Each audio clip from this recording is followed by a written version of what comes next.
C'est une chose de volaille, mais c'est autrement plus compliqué de commencer une véritable entreprise. Dans l'industrie du poulet, nous avons deux principaux secteurs. Nous avons les poules pondeuses et les poulets de chair. Les poules pondeuses, ce sont des poules reproduites et élevées pour produire des œufs. Et les poulets de chair, ce sont des poules reproduites et élevées pour être abattues. Mais quel que soit le secteur que tu auras souhaité intégrer, tu devras prendre des décisions managériales et financières responsables pour que ton entreprise dégage du profit. Bonjour et bienvenue dans cette nouvelle vidéo. Aujourd'hui, je te montre les différentes étapes indispensables pour pouvoir mettre en place une entreprise de production de poulet à succès. Je te retrouve tout de suite derrière ceci. Nous allons faire allusion à deux thèmes, ferme et entreprise. Cela dépend de ce qui vous convient, mais sachez que c'est toujours la même chose. Alors, mettre en place une entreprise de production de poulet, la première étape consiste à rédiger un business plan. Le business plan, c'est l'une des étapes les plus importantes de votre lancement. Tu y indiqueras quel objectif tu dois atteindre et comment tu as l'intention de te prendre pour pouvoir les atteindre.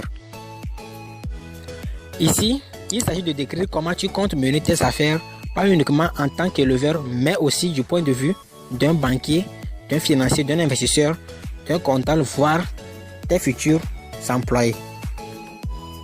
La deuxième étape consiste à posséder un terrain bien adapté, un capital et des équipements. Tu ne peux commencer aucune activité majeure dans l'agrobusiness sans avoir ces éléments indispensables. Outre le terrain, tu dois chercher à savoir si c'est un élevage en cage, en bâtiment ou en plein air protégé que tu veux faire. Le terrain servira à implanter les bâtiments, voire les champs de production d'aliments au cas où tu as une grande surface. La troisième étape, c'est de savoir comment élever au mieux ces poulets. Il existe deux moyens principaux d'élever les poulets. Il y a le système conventionnel et l'élevage en plein air. Dans le premier cas, c'est-à-dire dans le système conventionnel, les poulets sont confinés dans des cages, dans des bâtiments dont la température et la photopériode sont bien contrôlées. Mais le système plein air permet aux poulets de se promener dans la ferme ou dans les espaces réservés. L'étape 4. Tu dois savoir quel secteur de l'industrie de la volaille tu souhaites intégrer. D'ailleurs, c'est sur ça que tu devrais te poser des questions avant de vouloir mettre en place une entreprise de production de poulets. Tu dois choisir entre les poules pondeuses ou les poulets de chair. À part ces deux secteurs, tu peux aussi décider d'intégrer un troisième secteur qui est la production de poussins d'un jour. Cela dépend de ta vision. Par exemple, les œufs qui ne sont pas mis en vente pour la consommation humaine et qui proviennent différemment des poules pondeuses et des poulets de chair sont incubés et les poussins qui en sont issus sont élevés jusqu'à ce qu'elles soient en âge d'être vendues aux fermes qui, à leur tour, feront des poules pondeuses ou des poulets de chair. Notez ici que l'incubation des œufs et le levage des poussins sont des activités ou des commerces séparés de celui qui consiste à élever les poulets mêmes. En plus de ces trois secteurs précédents, il y a aussi un quatrième secteur qui est l'abattage de poulets pour faire de la viande que tu peux aussi intégrer. L'étape 5 consiste à trouver un marché de niche, c'est-à-dire faire ce qui répond à la demande. Si par exemple l'endroit où tu souhaites t'installer est connu pour un élevage en particulier, tu dois faire une étude approfondie pour connaître la demande, ou soit choisir une autre zone ou bien une autre ville.